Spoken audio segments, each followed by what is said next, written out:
And welcome to a very special edition of the Roll Call Podcast. I'm Joe Aguirre along with JJ Vargas and Lucas Baldock. We are here on a Tuesday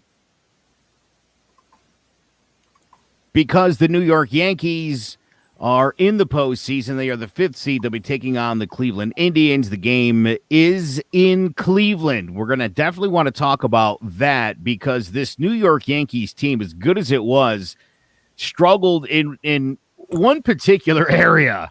Matchup for today, Shane Bieber and Garrett Cole, two of the best pitchers in all of baseball. Plesac and Tanaka would pitch game 2, and if there needs to be a game 3, it's Carassco and Happ. 3 outstanding pitchers on both sides and 3 guys who have really had just an outstanding season. Kind of take a look at this matchup. Look at the numbers that these guys put up. And again, you might not be blown away by the way Masahiro Tanaka's final numbers came out, but he pitched great of late. We know what Jay Happ did down the stretch. He was absolutely outstanding. Again, Shane Bieber wins the Triple Crown with 8 wins, a 1.63 ERA, also led the American League in strikeouts.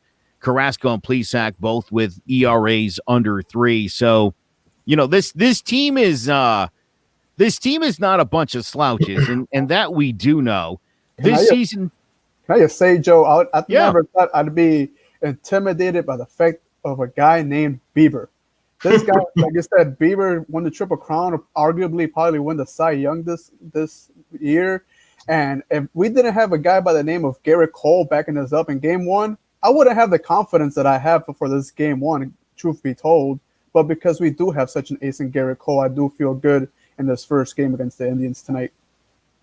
Yeah, I feel the same way. I mean, it looks like it takes us back to the whole reason we signed a guy like Cole, because we need him for these situations. I mean, if we didn't have Garrett Cole, we'd be throwing Tanaka out there. And granted, Tanaka's a fantastic postseason pitcher, but you just never know with a guy like Tanaka. But a guy like Cole, you can throw out there and just have all the confidence in the world that he's going to mow down everyone. And, I mean, the Indians' offense isn't amazing. Their pitching is obviously their strong suit. Yeah. So I'm just with you, JJ. I'm happy to have someone out there like Cole who we can trust. So the Yankees hit 64 home runs this season. It led Major League Baseball, but only 27 came on the road. That is the 4th fewest in baseball. They also finished the season 11-18 on the road. That's a .379 winning percentage. That's the worst winning percentage the Yankees have had on the road since 1990. And if you know anything about the 1990 Yankees, they were awful. They were really, really bad, those teams. They were always pretty decent at home and poor on the road, and that's why the Yankees had a series of 2nd and 3rd place finishes. The Yankees season this year was a weird one, 16-6 to open, although they did struggle with Tampa in that 22-game stretch. Then they went 5-15. Everyone freaked out. Then they went 10-0, and everybody was convinced of the World Series. They finished 2-6. They back into the postseason. JJ, before you met up with us before we came live, Lucas and I were talking about that. You know, the 2000 Yankees, you know, after a 3 out of 4, backed into that postseason. They lost 12-17 down the stretch. They didn't look real good. They didn't even win 90 games that year. And they got it together in the postseason. They obviously beat the Mets, won the Subway Series, and won 3 in a row and 4 out of 5. And it was the greatest thing I've ever seen in my life. So I've seen a team back into the postseason and still be successful. And what I was saying to Lucas, JJ, and I'd love to hear your thoughts on this. Look, you got everybody back. You got Stanton's back. Judge is back. Hicks is back. Glaber's back. Everybody you wanted, with the exception of Sevy, Paxton, and Tommy Kahnle, are on your roster. They're healthy for the most part. Everybody's been playing pretty well. We know Gary Sanchez will not be the game 1 starter. That he'll be coming in off the bench.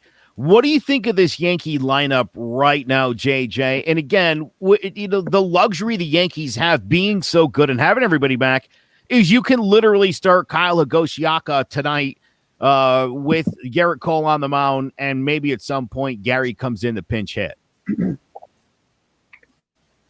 Well, like I mentioned earlier, because of a guy like Cole, I feel confident in the game one possibilities. You mentioned all the healthy guys we got back, and I think they just got healthy at the right time. To your record about, how the Yankees finished with their worst away record in the season. It was only 60 games, so the sample size is a little small, but still should be reflected on that. In a three game series, I think this team will actually do pretty well against this Indians team that I don't think necessarily overachieved this year, because I think they were pretty good last year as well. But I just don't think that they're at the tier that the Yankees are, even though they landed at a lower seeding that they did.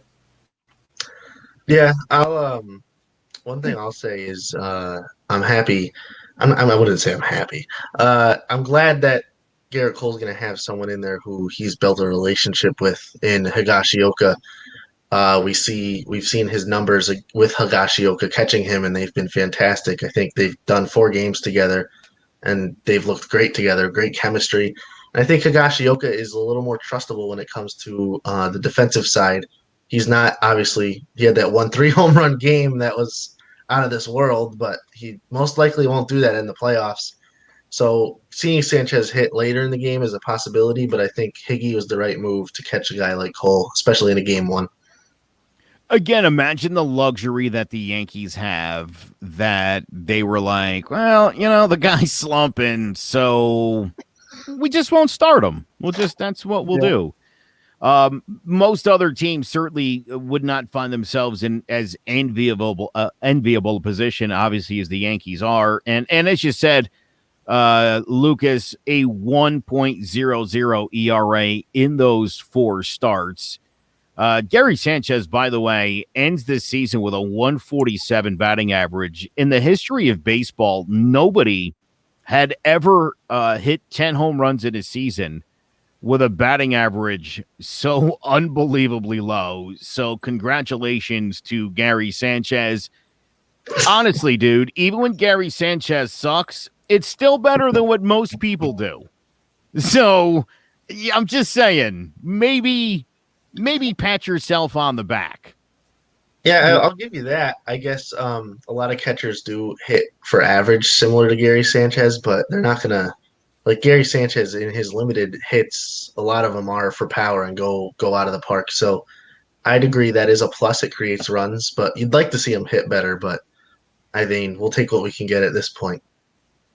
Absolutely. And I think the hitting has been good for the Yankees lately, but I'm very concerned because I'm not sure what Yankees we're going to get in this round one against the Indians. I'm not sure we're going to get the team that beats teams 13-2, 14-3, or are we going to be the team that gets beat 14-2 or 2-16 kind of thing.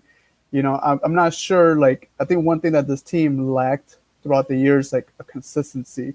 I feel like they had their spurts, but I don't feel like, I watched 60 games of this team and I'm still not 100% sure of what I'm going to get tonight exactly. Like, I know what I'm going to get out of the pitching. The bats, I'm iffy about. Which is interesting because the Yankees led the American League in runs scored, walk percentage, on-base percentage, weighted on-base percentage, weighted runs created, and OPS. Now, I mean, JJ, right? I just mentioned the record, and again, you didn't see a straight line with this offense, and you're exactly right. There were nights where they scored double digits in back-to-back nights, and then follow that up with 2 runs the next day. It was that kind of season for this team, and you got to hope that this latest 8-game stretch is the end of a poor stretch, and that hopefully an uptick is about to happen for, what do we need, 13 wins? Is that the number? I think it is, to get to the World Series here. So whatever it is, it's something like that.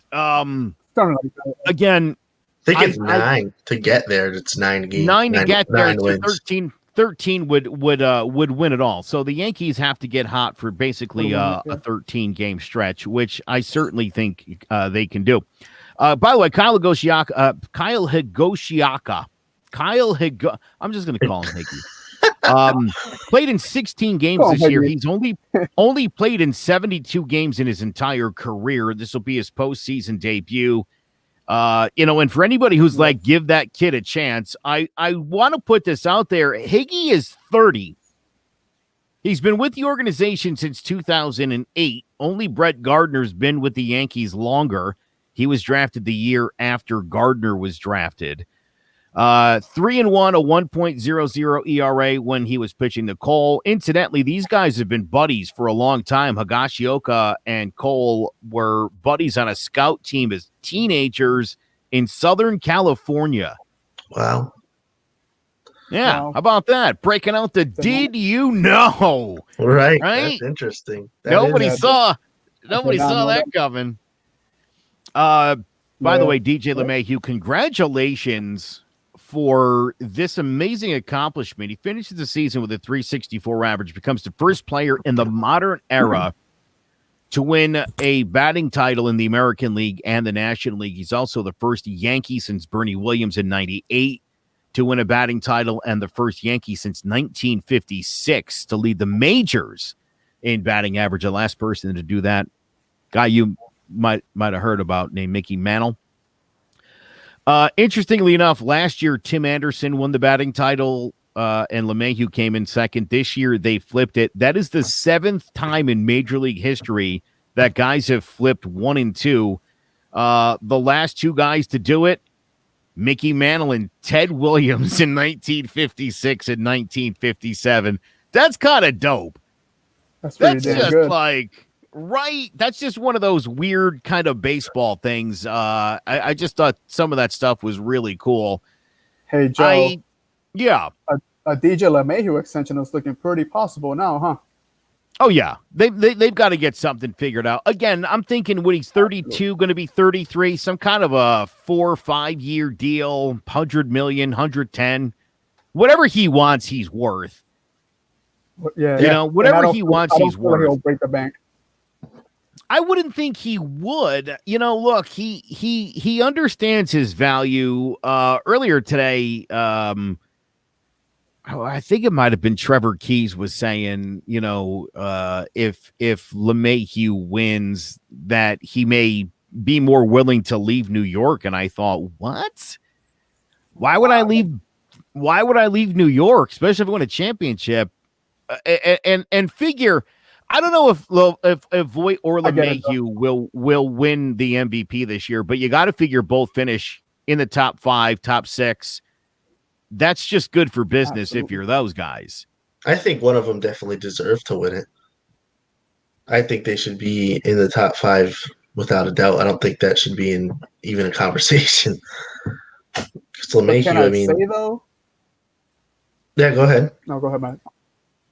I was just going to say, LeMahieu hitting such a high average and then Voit just coming at it. Like, no one would have ever guessed, like, that's not a Yankee fan, that Luke Voit would lead the MLB in home runs this season.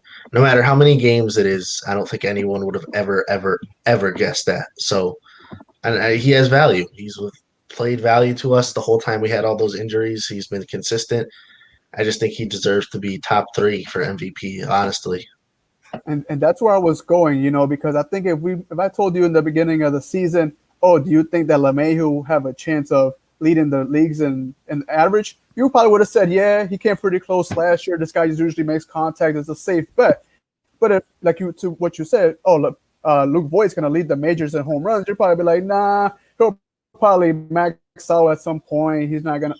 He led the league in home runs, becoming the home run king of the 2020 COVID season. And not only did he do it in a fashion that actually won games for this team to put them in the position that they're in currently to make the playoffs. You got a lot of guys swinging bats but not making the playoffs. Luke Voit did that at the perfect time when this team absolutely needed him to. And he also had a stretch like this last year when guys were going down, and he carried the offense for a little while. I don't know if you remember, Joe, but he did the same exact thing this year, carried the team while it struggled, while Aaron was out, while Gary Sanchez has been weak all year, while Stanton missed some time. Luke Voit, my vote goes for him for the New York Yankee MVP, without a doubt. Much credit to DJ LeMahieu battling COVID, winning the batting title. But what Luke Voit did compared to that, special. Yankees World Series roster just announced Mike Ford, LeMahieu, Torres, Urshela, and Voit on the infield. They did go with 3 catchers. I said they were gonna. Higashioka, Kratz, and Sanchez. Tyler Wade also listed as infielder, outfielder. Clint Frazier, Brett Gardner, Hicks, Judge, Stanton, and Tauchman, all part of this 28-man roster. In the bullpen, it's Britton, Sessa, Chapman, Cole, Garcia, Green, Happ, Holder, Loizaga, Montgomery, Nick Nelson, Adam Ottavino, and Masahiro Tanaka. So that is the Yankees' postseason roster. Again, the luxury of bringing 3 catchers along also means you can pinch hit with Gary Sanchez and then bring a different catcher in to actually catch the game. Yeah, smart. That is a smart move. Smart. You read off that roster, and the one name that really popped out to me was Clint Frazier. I'm really happy to see this guy in this roster in the playoffs, because talk about a guy that's really for the turbulence of the majors, coming up, going down, coming up, going down. And for him to actually step into an unprecedented season the way it's been, and to be such a valuable Yankee in this roster, I'm happy that he got a roster spot, because he more than deserved it this year. I was going to say, it really warms my heart to hear that name, Clint Frazier, on the playoff roster. I mean, coming into every season, the guy has no clue where he's going to be, where he's going to spend the season. He doesn't know if he's going to come up to the Yankees, and if he does come up, he doesn't know how long he'll be there. It's just he works so hard, and you hear from all our scouts down in AAA that he just works so hard, and he never lets his head get down. He just always keeps his head up and strives forward, and it really shows, because he's made strides and improved so much, and he's going to be a big part of this playoff run. Oh, he could be a key piece for sure. I mean, he is such a superstar ball player that I feel like he could be a difference maker. And I think, maybe the key thing here for the Yankees is they've got to play clean baseball. You can't make errors. The Yankees led the league in errors this year with, I think, 72, which is a god-awful number in such a short season. But if they can't get out of innings, it's going to be a long series for them, because, again, assume that the pitching is going to be really good here. And, you'll get yourself into trouble really quick if you find yourself kicking the ball around, giving guys extra bases, just playing generally sloppy. Again, the Sanchez passed balls. There's a reason there's 3 catchers on this roster for sure. Mm-hmm. Yeah, this team can't beat itself. That's the only way that it'll lose games. Yeah, and you see guys like Gleyber Torres are always heavily criticized for their work in the infield, and I think sometimes he doesn't get enough credit, because sometimes he looks really good, and other times he has the difficult play that he can't make. But people, like us Yankees fans, we expect him to make the plays. We expect him to dig out a ball in left field and fire it to first like Derek Jeter did. But, I mean, to tell the truth, he's not going to be Derek Jeter. He's going to be Gleyber Torres. And, I mean, that's what we need. Gleyber Torres is a monster. And I don't think he gets enough credit on the defensive end. He gets a lot of crap. Yeah, I think another guy that deserves some credit too in the infield is Gio Urshela. And this year he came in with a lot of pressure with Miguel Andujar on his back, and people really questioning what he's built, how he's built in that third base role. And I think he silenced all the critics, and I think both of you guys could agree with me. This guy is a stud at third base officially in this league. Oh, yeah. I mean, you're talking about one of the best third basemen in baseball. This Yankee roster, again, is so stacked. And I'm telling you, if Garrett Cole, Masahiro Tanaka, and J. Happ pitch the way that they're capable of pitching and how they've pitched in previous postseasons, if Zach Britton continues to pitch the way he's pitched out of the bullpen, if Aroldis Chapman doesn't experience any trouble with wildness, if Chad Green can keep the baseball in the ballpark, this team is going to be fine, because I'll tell you what, we talked about this on Keys to the City. Which Yankee has the most pressure going into this series? And, you could argue Cole because that's why they got him. You could make the argument for, somebody like Gary Sanchez. But for me, I think the guy who it's all riding on is Aaron Judge. Aaron Judge, this is his team. He's healthy for the first time really in a while. He's back in the postseason. And again, seeding and records don't matter. Who cares? It's all out the window. It's 0-0 right now. It's all zeros. That's all you're going to see for the next few hours. Everyone starts with 0. And it all begins today. I think this guy's got us because there's some argument about whose team this is. Is this Gleyber Torres' team now? Is Gleyber the guy they're building around, or is it Judge? I think Judge has to reclaim this team back, not from the clubhouse, certainly, but I think from the media, because there's there's DJ LeMahieu's the guy. Voit, there's a lot of guys in there who could be the guy. I also think there's quite a few guys on this roster. And I was talking about the 1996 World Series where people forget Tino Martinez lost the starting job to Cecil Fielder because Big Daddy was raking. He could hit. And Tino was really struggling. And it wasn't until the 1998 World Series when Tino took Mark Langston out for a grand slam after taking a really close pitch 2-2, a slider that probably could have rang him up. That turned Tino's fortunes around, and everybody thinks about Tino Martinez now, and they forget how much he struggled in the postseason until that home run. So I think you're looking at a guy like Giancarlo Stanton, a guy like Aaron Hicks, Gary Sanchez.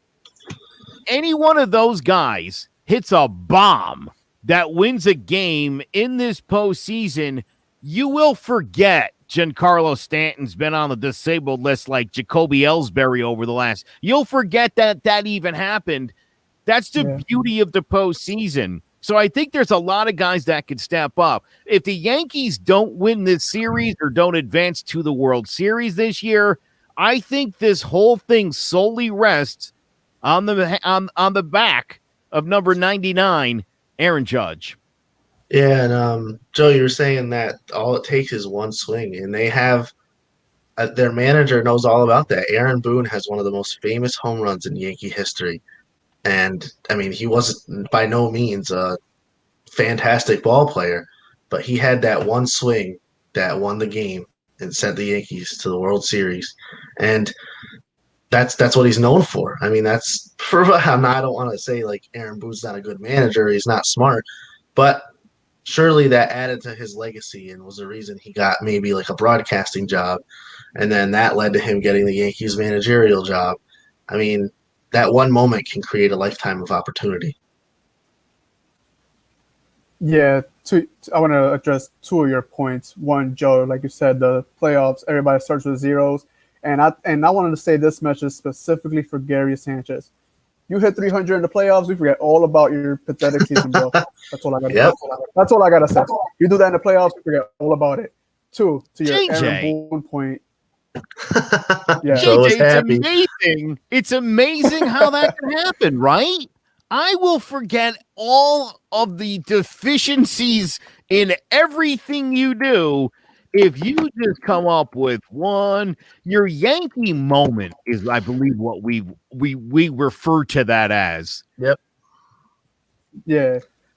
But yeah, to back to Lucas's point, and you said Aaron Judge has the most pressure. I think that Aaron Boone has the most pressure because being the manager to the New York Yankees is the hottest, most uncomfortable seat in the manager job in the MLB. Everybody knows that this job comes with expectations. And it's championship or bust. Unfortunately, that's how it is. And to Luke, like how Lucas said it, Boone knows more than anybody best how the playoffs could define your career and who you are as a person. And I think that he really needs to install that message into these young players. Like, guys, it's the playoffs. This is where immortality happens. You're either going to be remembered as a champion, or you're going to be remembered as a team that got beat by the champion or got bounced in the first round or whatever. We don't remember runner-ups. We remember who wins seasons. So I think that he needs to take some of that. He needs to give this team like a good legacy talk to. Garrett Cole still hasn't won a championship as a professional. He was on that Astros team that didn't win it, so he got close to tasting it, but never got to taste the sweet champagne that comes with the victory. So, hopefully he's really into this winning a championship thing, which I'm sure he is, just like everybody else. But I just really feel like Boone has the most pressure into applying legacy to this young Yankees team that's really on the cusp of doing something great. Interesting. An interesting perspective. One of now just 4 managers in Yankees history to make the postseason each of his first 3 seasons. But you're right. I've heard from a lot of Yankee fans, like if he doesn't pull if he doesn't get it done this year, and again, that's why I feel like Aaron Judge is in the same boat. I mean, they've been together all this time now. It's time to sit or get off the pot, as they say. You know what I mean? You gotta. The thing is, Judge isn't going anywhere. Out of all the young guys, he's not going anywhere. And if you got to pick between Boone and Judge, you're not going to get rid of Judge. You're going to get rid of Boone if that's the case. So Judge is much more than a player at this particular moment. It's not as cut and dry as that, JJ, because Aaron Judge is a free agent after next season. I understand that. He's been hurt, and he has been in the postseason in 17, 18, 19, now 20. If he can't deliver, and he's always hurt during the regular season, this isn't me talking. This is the skeptical Yankee fan hater. This isn't me. I love the guy. I want him back. But people are going to point, and they're going to say, look, he can't lead into a championship. He can't stay healthy during the regular season. Are we really giving this guy 10 years and $275 million? Are we really doing that? Because there's other young guys out there. This team already has an outfield that is jam-packed. And you've got Esteban Florial, who we've seen already this year. And you got Miguel Andujar, who really may need to be an outfielder, or you really may need to move this guy. I think it's really time for Aaron Judge to step up, put this team on his back like Reggie Jackson would have done, and go get number 28. I don't fully disagree with you, but let's just remember this. We got Aaron Judge in 2016, correct? We've been relevant since 2016. Absolutely. Since 18. He's a big reason why the Yankees elevated back to their normal standards of being relevant. He came with that. So I just feel they walk hand in hand, and it'll be hard to let go of a guy that brings so much value, not only to your team, but also to the franchise. How many 99 jerseys have been sold throughout the world, Joe? You know what I mean? This guy himself is such a marketing scheme. It's like to let go of such a cash cow will be a little foolish by the Yankees. And I totally agree with you. He has to take over the team. He has to prove he's the best player in this team. But if he doesn't do that, here's the other thing. Here's the other thing. Glaber's got to get paid. Gary's probably got to get paid, assuming that's the decision you make there. LeMahieu's got to get paid. Tanaka or Paxton, somebody else there's got to get paid. So you're running into a situation where, and again, and I hate to say this, I really do, but when this guy's, somebody might be willing to give Aaron Judge $50 million a year. Are the Yankees willing to match that? Maybe not 50. Let's say 30, 35 million a year. Maybe again, if he's healthy and he's hitting 50 bombs, he's an amazing athlete and a great player, like Dave Winfield. I mean, just an extraordinary athlete. But you already have that guy, and his name's Giancarlo Stanton, also on your roster, and he ain't going anywhere. He's not opting out ever. Why would he? So there's a lot of money tied up. There's a lot of money tied up in the same exact player as what you already have. So again, if Aaron Judge can't show the Yankees, this is my team, I can bring us to the promised land. You're again, kind of like with football. You could be Tony Romo and put up the numbers and people will like you, but at some point they're like, hey, like a championship or no? Just a playoff win. Anything? Yeah. There comes that point where you're like, we love this guy, but is he worth the investment? He's had opportunities.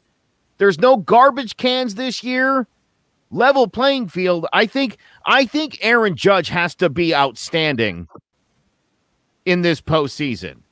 Whether the Yankees, whatever happens, he's got to hit 375, hit a couple of home runs, depending on how many. He's got to do some damage. Before I pass it out to Lucas, I just want to say that you make Aaron Judge seem a lot like Dak Prescott with the Cowboys. I'm not sure how many football followers we have, but Dak's playing under the franchise tag because ownership's not really sure whether he's the long-term guy or not because he hasn't delivered the success that they want. So I feel like Dak Prescott and Aaron Judge are kind of on the same boat. Go ahead, Lucas. You want him to be the franchise guy, right? Same with that. Like Dallas wants Dak to be the franchise guy. They just got to be convinced of it a little bit more, Lucas, and then they will pay him. But this is just, can you do it this time?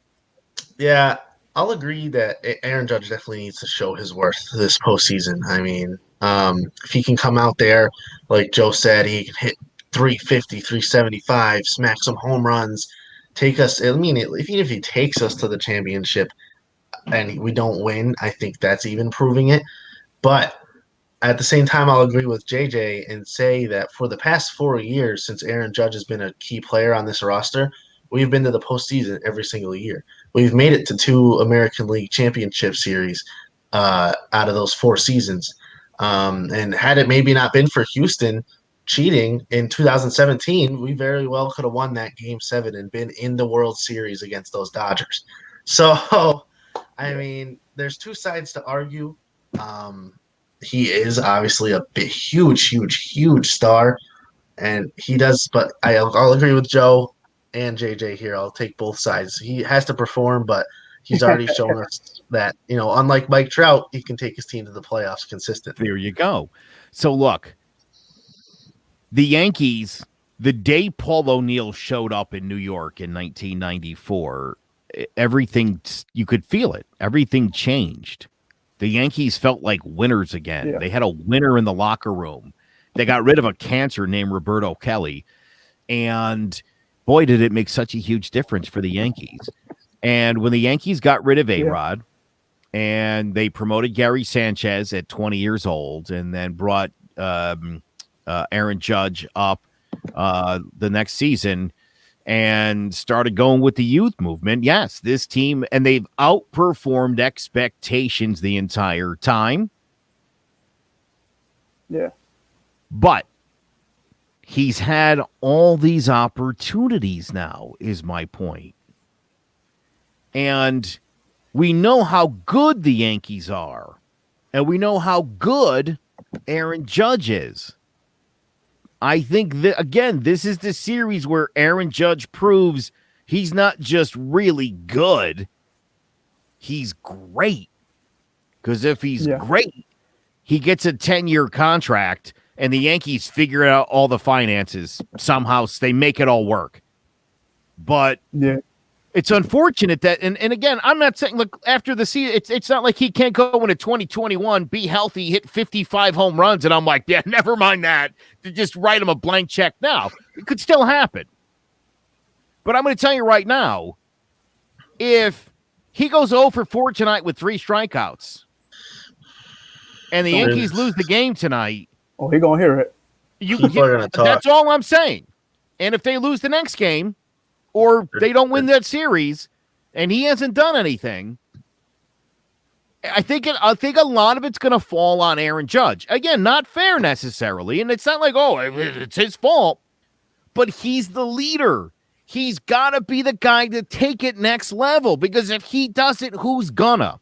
Well, I'll tell you this right now. If Aaron Judge does in fact go 0-4 with 3 strikeouts and we lose this game tonight, our next show is going to be called Aaron Judge is being judged for sure by default. Because like you said, the best players perform when the lights are brightest, and like you said, the playoffs are a new season. Everybody's at zeros. You really got to show your value at this time. This all that matters. And I'm not sure, Joe, if we're continuing our normal schedule for a Thursday show. But if we do and we go on Thursday, there's a scary possibility that the Yankees could be at that point eliminated from the postseason. And I don't like to think about that, but it's 1,000% possible. I don't like your pessimistic self right now. I'm optimistic. I think we're gonna sweep this series. Honestly, I hope so. I got hives just thinking about that. I'm all itchy. I'm short of breath now. I don't like that at all, Lucas. Don't let Lucas' negative energy bring it down. Wrong. Joe. We're gonna handle Bieber, and he's our only problem, and then we're gonna handle the next 2 games. All right, we're not gonna be in the first round. It's just not happening. We're not built that way. I love that he just said they've only got Bieber, and I wish that were true. And that's not true. Oh, they do have a. I'm only worried about Bieber. And you're only worried. Fair enough. And again, right? That's what I'm saying. JJ, I think if this was a Cleveland Indians podcast, we'd be having the same conversation. We'd be like, well, we're only scared of Cole. Exactly. Right? Yeah. We just got to, if we could get through Cole tonight, we could steal one from Cole. We're in good shape. They're going in there with the same thought that we have. Yeah. That if we can just get by that amazing starter, that things could suddenly work out for us. So I definitely think we're in the same boat. Now, let me ask you guys both this question. Winner of game 1 wins the series. Yes or no? Yes. Absolutely. So, and I know that's a lot of pressure for both sides, both teams, but it's the truth. Whoever wins this game 1 will probably most likely win the series. I think if the Yankees win tonight, they win the series in 3. I think if the Yankees lose tonight, they lose tomorrow when it's over. That's what I'm saying. That's why I said by Thursday, our next show, we could very well be having a very, very different conversation. We'll be back on Thursday, by the way, for sure. We're definitely win, lose, or draw. No matter where we're at, we'll obviously do the show on Thursday. Because I'm coming in with a smile because I know we're winning. I don't know what you guys are going to do, but I feel really confident about this team in this series. But I'll say this. If they play sloppy, and we've seen it at times this year, especially when they've been in one of these ugly streaks. You've seen them kicking the ball around and stuff. You're not gonna give the Cleveland Indians 4 outs in 2 or 3 innings in the series and think you're gonna win it. Plain and simple. They've got to play their best baseball. They can overcome a poor start because they can score runs. If they're playing sloppy baseball, they won't be able to recover from that. And I said that last season with the Twins, that Twins series, the Yankees played outstanding fundamentals baseball. Okay? It was like they watched that Fred McGriff video, the Tom Amansky videos. I mean, that their defense in that series was spectacular. And then you go to the Houston series and you think about it, where they didn't have the clutch hitting. They made some errors. They had some other mishaps in the field that weren't errors that cost them outs. That, again, when you're facing a team like the Houston Astros, a veteran team like these Cleveland Indians, 1 extra out could be a 3-run homer and you're screwed. And I think if the Yankees can avoid mistakes like that, they should steamroll everybody in the postseason. Yep. If they don't play their best baseball, they cannot expect to win. Because, and I'll say this, we talk about the injuries, and it's not an excuse. It wasn't last year, nor should it be. Because the Yankees have the kind of depth where it doesn't matter who's the next man up. As long as everybody plays fundamentally clean. And you saw that last year where you had outstanding defense from Mike Tauchman, where Gio Urshela stepped in with gold glove kind of third base play. DJ LeMahieu won a Gold Glove. So when the Yankees play like that, with the lineup they have, the bullpen they have, these three starters pitching the way they have, nobody should be able to beat the Yankees. The Yankees can beat themselves. That's their biggest opponent in this postseason, at least until they get to Tampa, and we'll talk about that. I agree. The only team that can beat this team is ourselves. If we beat ourselves, it'll happen. Yeah, I agree. I think we have to show why people think we're such a powerhouse team in this league, and the big names gotta show up and hit the ball and show their power, and we gotta just get out there no matter who's pitching, and we gotta just take it to them. Could I take a minute to address something that I noticed going into the postseason? Yeah, the Astros made the playoffs. Mm-hmm. The cheating Astros made the playoffs, and it really makes you think, wow, like this, and it really does. I think for me at this point, I'm more sad about it because it's sad to see a team that I think we all knew was talented before the scandal came out, and then we find out that they were cheating, and it's like, wow, look at that! You guys are still good enough to make the playoffs. Why tarnish your reputations and dirty your reputation by doing something so egregious to the league? Well, certainly not a 103-win kind of team, though. Yeah, look at those batting averages. Altuve, a 215. Oh, they're horrible. Yuli Gurriel, 240, 258 for Springer, 240 for Bregman, Correa, 257, Reddick, 238. In 2017, three of those guys hit over 300, and all of them hit at least 283 or higher. So, yeah. Garbage cans? I would say so. I would say there was definitely something to the garbage cans. Hey, that's all the proof I think we ever needed. Joe, before we wrap it up, 7 innings, 10 Ks for Cole tonight. That's what we need, right? Love to see it. I like it. Yeah. I think we got this. I'll go 7.2 with 11. I'll say this. I say he goes 6 1/3. I think he gives up a home run to Lindor, but it'll be fine. It'll be 5-1 at that point, and then they'll turn it over the bullpen. They'll lock it down. I'm going to better you both. I see he's got 12 strikeouts, gives up a run on 4 hits, no walks, and looks outstanding. And Bieber will look good until a rough 4th inning. I don't know why I feel like the Swami all of a sudden. I think I just saw the game happen in my head. Bieber's cruising through. Bieber's cruising through 3, walks a batter to start the 4th, and the wheels come off the bus, Cleveland. The mites come out. The mites. You guys remember the mites? It was so gross. Oh, yeah. Anyway. When they were all behind CeCe's neck. So gross. So gross. Bad. I hate those things. Anyway, that's going to do it. To your 4th inning stretch, DJ LeMahieu is going to start it off. For sure. One more thing before we go. Sorry, I know we lost in our one more thing. Go. We just had it posted on Clovercrest Media. Go check out my Yankees Indians series preview. Just got put out. I wrote it just in time. Just put it out. So go check it out and tell me what you think. Nice. It is the tale of the tape. Yeah, make sure you check it out on our Medium page. You can see it at clovercrestmedia.com. /The Roll Call Podcast. Make sure you check us out on our Facebook page, The Roll Call Podcast, although I've been banned from Facebook for 3 days. Mark Zuckerberg, if I ever meet you, I swear to God, boy, you. You can also check us out on Twitter, where we are also live right now at The Roll Call Show, on Instagram at The Roll Call Podcast, and big shout out to our YouTube audience, who's getting this entire thing live because Facebook sucks. Okay. Just going to put that out there. And hey, Yankee fans, let the stress begin. Yeah, listen, you know what? Don't be an emotional wreck tonight. It might be there might not be a lot of runs. It might get a little tense. You're going to sweat, but enjoy it. I can't promise you that. I might have a beer or two, so I can't promise where my feelings might be if we're not scoring points, man. Oh boy. It's going to be a good one.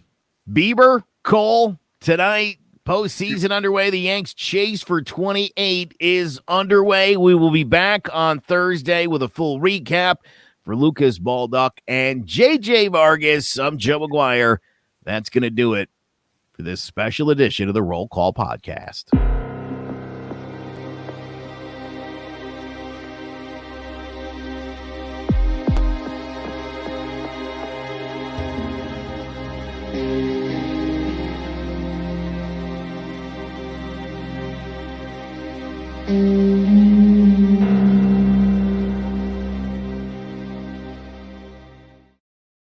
Can I get a roll call? Let's get it on. Hit the field, let's play ball. Go home, we stand tall. Oh yeah, we back. Oh yeah, we back. 2020 division, Yanks back on the train track. Had to let the chances go, but we welcome in Garrett Cole. Judge back with the guy, we're bringing Giancarlo up on these corners. Look at the information they gonna came back awesome. Boy in the sheller, they on the corners with Torres and LeManuel. Sanchez don't play too. Severino in rotation, Paxton throwing K's too. Fully loaded, we got the air leads wide open. One game at a time, we stay focused. Bronx Bombers on a mission. World Series chasing, taking the division. No time for wasting. Again, first placing.